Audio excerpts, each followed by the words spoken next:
to show you that how to apply for buyback in Infosys. So let's come on screen and I will show you how to apply for that. So first of all, we need to put in URL buyback share.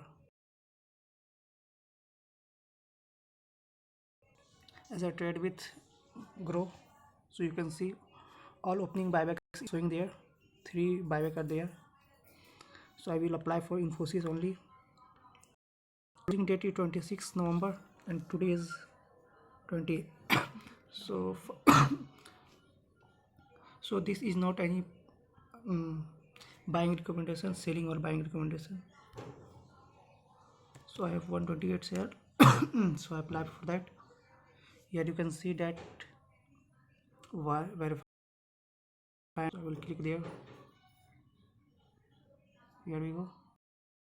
Asking for pin. I don't have any pin, so let's click generate for it. Here we need to apply BYD PAN etc. Please wait while I do for that. Now guys, I reset my pin. Now I paste there TPIN. Now I will receive OTP. Let me put OTP in that. Now I'm going to verify it.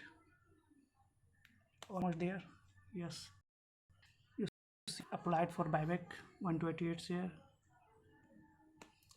You will definitely receive an email. Your buyback is confirmed. So thank you for watching. If you want this type of video, then please like and subscribe this. Thank you.